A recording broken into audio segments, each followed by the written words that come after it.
And guys, hindi pa tayo tapos mag-ripat. I-ripat natin si Green Empress. Mas maganda si Green Empress kasi. Ang dahon.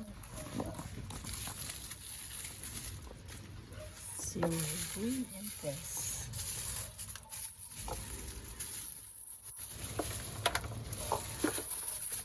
Ayan, nagre-ripat tayo guys ng mga plants. Ilipat natin sa maliit na paso para hindi ano siya sa space. At itong plants na to galing kay Rongel. Kay Rongel's Mini Garden. Mura lang yung mga plants ni Rongel. Kaya kung sino may gusto ng mga halaman, mag-watch lang kayo sa live nila, sa live selling nila, Rongel's at saka ni Juven. Yan ang mga suki ko sa plants. Ito sale na nga yan sa kanila eh. Parang 200 yata bili ko nito. Tapos yung Queen Elizabeth 100.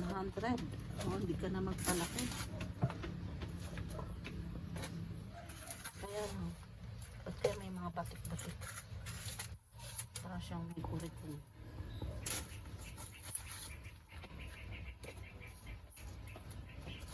Kulang siya sa ano siguro, vitamins.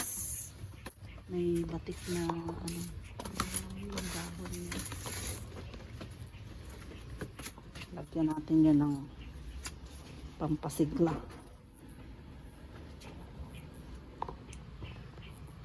Ito ang ganda nito oh. Sisingonium pink motion.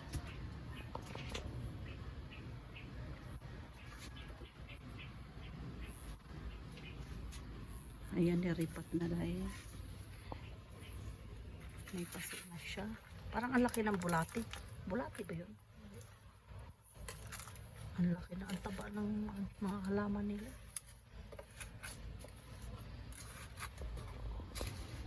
Ayan si Ametrium. Naku, nasila na naman ng taba. Ano naman nangyari din eh. Si Ataba Puense.